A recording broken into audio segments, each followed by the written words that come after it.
देखो यार, इस वीडियो को ना वो लोग मत देखो जो यहाँ पर ये सोच करके आए हो कि मोहित सर जो है वो एलन हेटर है और वो कुछ गंदा गंदा बोलने वाले हैं एलन के बारे में। ये सब बातें मत सोचना, क्योंकि अब मैं बंसल क्लासेस में मेरा इतिहास रहा है, वहीं से मुझे डीएनए मिला है पढ़ाने का। वी के बंसल सर के बहुत क्लोज रहा हूँ मैं। और अगर बंसल क्लासेस में कोई फैकल्टी रहा हो जिसने अपने ज़िंदगी के 5 साल से भी ज़्यादा बिताए हों और वो आकर के उसका अटैचमेंट एलन से ना रहा हो, that is very difficult, right? मेरे अपने सारे दोस्त हैं, कलीग्स हैं बहुत पुराने। कल बहुत खुश थे वो और बहुत कांग्रेचुलेशंस मैंने दिए उनको। सिमिलरली श्री चैतन्य या नारायण, कोई ऐसी जगह नहीं है जहाँ पर के दोस्त कलीग्स हमारे हैं नहीं।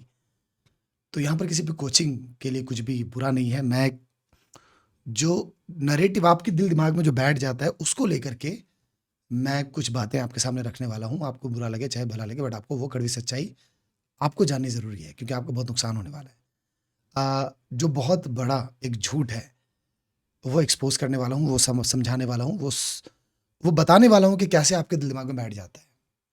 आप उस रास्ते चल देते हैं, अपना नुकसान करवा लेते हैं, उसको समझिए। एंड कोई ऐसा फाउंडर, कोई ऐसा ओनर नहीं होगा कोचिंग का जो मेरी इन बातों से एग्री नहीं करेगा। आप किसी भी सीनियर टीचर को बातें सुना दीजिए, बता दीजिए, and they will say yes that the truth, right? Everyone knows, but उस पर डिस्कशन ना के बराबर होता है, तो आपके दिल दिमाग में बातें अलग तरीके से बैठ जाती हैं, राइट? तो मैं कहना ये चाह रहा हूँ कि कोचिंग्स रैंक नहीं बनाती। मैं आपका रैंक नहीं बना दूँगा। कोई टीचर एक्सपीरियंस्ड या जिनका भी नाम है वो रैंक नहीं बना देते। कोचिंग नहीं रैंक बना देती, रैंक आप बनाते हैं, समझे? तो जो सबसे बड़ा झूठ जिस पर आप जी रहे होते हैं या आपको वो ग्लैमर, वो चमक, वो बहुत पसंद होती है, वो ये है कि क्या बात है, एलन से रैंक आ रही है, मैं तो एलन जाऊँगा रैंक बना दूँगा। नहीं होने वाला ये। और ये खुद आप एलन में टीचर से पूछेंगे, वो भी यही बात बोलेंगे कि ऐसे नहीं होता दोस्त, समझे? ऐसे नहीं होता। आप सोच करके देखें ना, आप सोच करके देखिए कि same teacher, same DPP, same concepts, same classroom, but कुछ बच्चे रैंक बना रहे हैं, बहुत सारे हैं जो रैंक नहीं बना रहे। तो डिफरेंस है ना, अगर तुम्हारे अंदर वो भूख नहीं है, तुम्हारे अंदर वो कमिटमेंट नहीं है, तुम्हारे अंदर वो डेडिकेशन नहीं है, तुम नहीं चाहते हो अच्छा करना, तुम अपने आप को डिस्ट्रैक्ट करने के सारे बहाने रख रहे हो पास में, तो रैंक बनेगी कैसे? अच्छा पढ़ा देने से, अच्छी कोचिंग हो जाने से, अच्छा सिस्टम हो जाने से, मैं तुम्हें कितनी बार भी पुश करूं, कितनी बार भी धक्का दूं, मैं कितनी बार भी तुम्हें उठाऊं, मोटिवेट करूं, 2 दिन तुम्हारी एनर्जी रहेगी, तीसरे दिन से तुम फिर से वैसे ही डिस्ट्रैक्टेड रहोगे। रिजल्ट कैसे बन जाएगा? ऐसी कॉमन सेंस की बात है। मैं ही अपने बैच में सभी बच्चों को पढ़ा रहा हूँ, same concept, same classes, same बातें, सेम एफर्ट, सबको वैसे ही नॉक नॉक करना, सबको पुश करना, सबके डेडलाइन सेट करना, हर चीज करवा रहा हूं, बट जो एक्ट कर रहा है उसका रिजल्ट बन रहा है, जो कमिटेड है उसका रिजल्ट बन रहा है, जो दरवाजा मैंने खोल करके दिया उस दरवाजे से वॉक कर रहे हैं, वो हार्डवर्क का रास्ता, वो अप्रोच सही बनाने का रास्ता जो फॉलो कर रहे हैं, वो रैंक बना रहे हैं। और नो डाउट एलन ने रिकॉर्ड तोड़े हैं, 35 साल का रिकॉर्ड तोड़ा है, एयर 1 लाने की हैट्रिक बनाई है जो बंसल क्लासेस के टाइम पर भी हो नहीं पाया। 1 2 3 टॉप 10 में 6, टॉप 20 में 12, बट ये तो तारीफ है एलन की, है ना?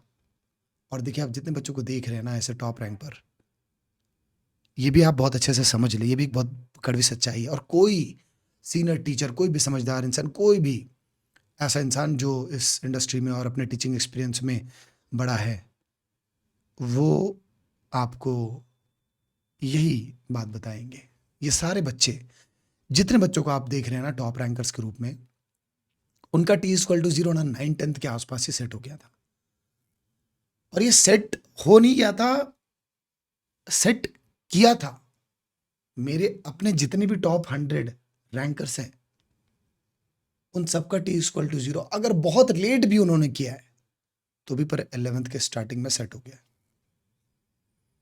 तो 12th में रह करके आप देख रहे हो कितना बड़ा डिफरेंस होता है T=0 इनका।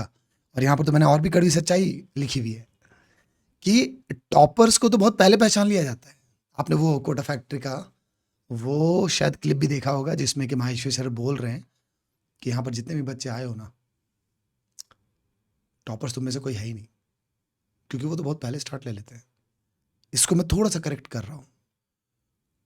सालों साल से ये सिस्टम चल रहा है कि ऐसे बच्चों को ना स्पॉट किया जाता है, कोचिंग के सिस्टम्स, लोग हर सिटी में बैठे हैं, हर स्कूल को वॉच कर रहे हैं, हर सिटी में ये ध्यान दे रहे हैं, हर स्टेट में ये ध्यान दे रहे हैं कि कौन सा बच्चा ज़्यादा अच्छा कर रहा है, ओलंपियाड्स के थ्रू, ओलंपियाड्स के रिजल्ट के थ्रू, स्कूल की रैंक के थ्रू, स्कॉलरशिप एग्जाम्स के थ्रू पहचाना जा रहा है क्लास 9-10 से ही कि कौन से बच्चे हैं जो सच में वो पोटेंशियल रखते हैं। फ्यूचर टॉपर्स को पहले ही पहचाना जा रहा है और सारे रिसोर्सेज बहाए जा रहे हैं, दिन रात उनकी केयर की जा रही है। और तब दिन रात उनकी केयर की जा रही है तो जितनी बार भी वो गिरते हैं उनको उठाया जाता है, जितनी बार भी वो गिरते हैं उनको उठाया जाता है, पुश करते करते करते करते करते जब वो 11th में आते हैं तभी से वो ऑलरेडी बाकियों से बहुत आगे होते हैं। एंड दैट इज वाई कि 12th में उनका सिलेबस भी जल्दी खत्म कराना पॉसिबल होता है। मैंने भी उन्हीं बच्चों के सिलेबस बहुत फास्ट और जल्दी कवर किए हैं 12th में जो पहले से मेरे साथ रहे, क्योंकि तभी वो टाइम स्पैन इतना सफिशिएंट मिलता है। बट क्या वो बच्चे जिनका T=0 अभी सेट हो रहा है क्लास 12th और ड्रॉपर वाले सबसे रिस्क जोन में होते हैं, सबसे बड़ा रिस्क जोन होता है। तो आप अगर वो सोच रहे हैं ना कि आप किसी कोचिंग में चले जाएंगे, किसी टीचर के पास चले जाएंगे, मेरे पास आएंगे, रैंक बन जाएगी, नहीं बनेगा। रैंक आप बनाते हैं, आपको बनाना पड़ेगा, आपको भूखा होना पड़ेगा, आपको लगना पड़ेगा, आपको पीछे पड़ना पड़ेगा, आपको आग जलानी पड़ेगी, और वो आग किसी भी दिन अगर बुझ गई आप 100 रैंक 200 रैंक पीछे हो जाएंगे। और कई बार हो सकता है कि आप नुकसान इतना पहुंचा ले अपना कि हजारों रैंक पीछे हो जाए। तो ये एक बहुत बड़ा झूठ है दोस्त कि मैं जाऊंगा ईयर 1 वाली कोचिंग में तभी रैंक बनेगा। That's a greatest lie. Coaching, जैसा मैंने बताया, कोचिंग या टीचर, भाई हम दरवाजे खोल सकते हैं, वॉक करने का काम तुम्हारा है। क्लासरूम ये कोचिंग दे सकती है, मैं दे सकता हूं, टीचर दे सकते हैं। कमिटमेंट वो तो तुम ही दोगे ना, वो मैं तुम्हें बांध करके कूटूंगा भी तब भी पर कमिटमेंट नहीं आएगी, क्योंकि वो तो तुम विजुअलाइज करते हो अपनी लाइफ को ऐसे, तब जाकर के तुम वो कमिटमेंट देते हो कि यस मैं जी नहीं सकता अगर मेरी रैंक नहीं आई तो। मैं आपको रोड मैप दे सकता हूं, डेस्टिनेशन तो आप पहुंचोगे ना, आप अपने डेस्टिनेशन को कैप्चर करोगे ना, उस डेस्टिनेशन को ड्रीम से रियलिटी में आप कन्वर्ट करोगे। हजारों लोगों को पढ़ाते हैं हम, कोचिंग हजारों लोगों को पढ़ा रही है, बट रिजल्ट उनका ही बन रहा है जो एक्ट कर रहे हैं, और ये बच्चे भी वही हैं,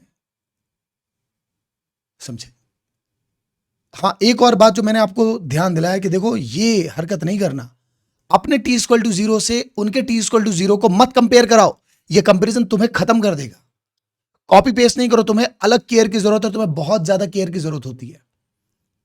यहां पर केयर प्रो मैक्स की जरूरत पड़ती है, और यहां तो उल्टा होता है, ड्रॉपर्स अलग ही डायरेक्शन में भाग रहे होते हैं, वो घर के बड़े बुजुर्ग के जैसा एक्ट करने लगते हैं, बोलते हैं कि हमें तो सब कुछ पता ही है, हम तो कर ही लेंगे। और ऐसा सोच करके वो अपने आप को कोचिंग, बैचेस, टीचर्स इन सबसे डिटैच करके रखते हैं, और उनकी उल्टी गिनती वहीं शुरू हो जाती है। जो ड्रॉपर्स ऐसा करने वाले हैं या करने का सोच रहे हैं, भाई पहले ही बता दूं, रैंक नहीं बनेगी तुम्हारी, बनी भी तो मुश्किल से पीछे की रैंक बनेगी। देखो समझदारी रखो, तुम्हारी केयर की ज़रूरत बहुत ज़्यादा होती है, बता रहा हूँ। तुम चले compete करने के लिए और तुम ऐसे सपने सुहाने लड़कपन के लेके चल रहे हो, तुम एक अच्छी डिसेंट रैंक डेफिनेटली ले लोगे, तुम अभी से सीरियस रहे तो।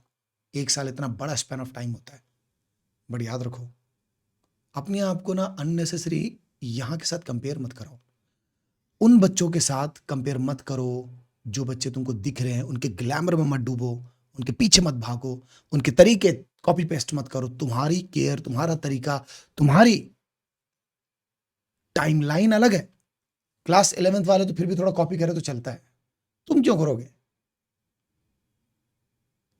तुम्हारे तरीके के लिए, तुम्हें तुम्हारी रैंक बनाने के लिए बहुत केयर करने वाले सिस्टम की जरूरत होती है। और ये इसलिए बता रहा हूं क्योंकि तुम देखो खुद, तुम जहां भी पढ़ रहे हो, अपनी कोचिंग में पढ़ रहे हो, अपने टीचर से पढ़ रहे हो, तो तुमको खुद पता होना चाहिए कि मेरी केयर हो रही है कि नहीं हो रही है। और बाई केयर का मतलब ये कि कौन तुम्हें ज़्यादा टोक रहा है, तुम्हें जिन जिन रिसोर्सेज की ज़रूरत है, चाहे वो केमिस्ट्री, फिजिक्स, मैथ किसी की भी हो, वो तुम्हें मिल रही है कि नहीं। और अगर नहीं मिल रही है तो दोस्त तुम्हें खुद करनी पड़ेगी वो केयर, नहीं तो रैंक नहीं बनेगी, समझे। आप इनके साथ कंपेयर करना बंद कर दीजिए। बच्चे बहुत पहले स्पॉट किए गए हैं, बहुत पहले इनके पीछे पूरे रिसोर्सेज बहा दिए गए हैं। यहां से एक और कड़वी सच्चाई आपको समझ में आ रही होगी क्या, कि आखिर क्यों ऐसा होता है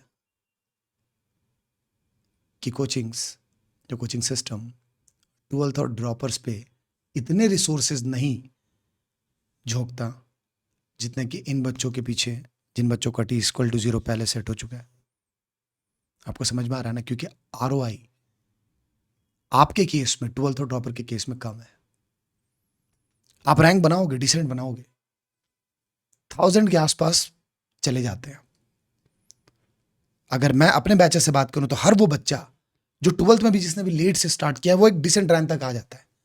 800, 900, 1000, कुछ केसेस में 200 के राउंड भी, बट वो बहुत कम फ्रैक्शन है। मतलब बहुत क्रेजी ऑब्सेस्ड। तो बन जाओ ना, क्या प्रॉब्लम है? बनो। मेरे साथ हो तो मैं तुमसे ज्यादा क्रेजी और पागल हूं, मैं चलते रहूंगा साथ में। बट अदरवाइज तुम हर जगह ढूंढते रहो, देखते रहो, जहां कहीं पर भी हो। मेरी एडवाइस है, केयर करो अपनी, कॉपी पेस्ट नहीं करो। या फिर ये मत सोचो कि तुम अगर किसी कोचिंग में चले गए, एलन में चले गए, एलन रैंक नहीं बना देगा तुम्हारी, चैतन्य नारायण तुम्हारी रैंक नहीं बना देंगे। तुम बनाने वाले होते हो तब रैंक बनती है। तो तुम बनाने वाले होते हो, इसका मतलब क्या? तुम भूखे रहो ना, तुम्हारे लिए क्या सही चीजें वो सर्च करो ना, और लग जाओ, करो प्रैक्टिस, बनेगी रैंक। बट कोचिंग रैंक नहीं बनाती दोस्त, रैंक तुम बनाते हो। होपफुली तुम समझोगे। All the best, love you so much.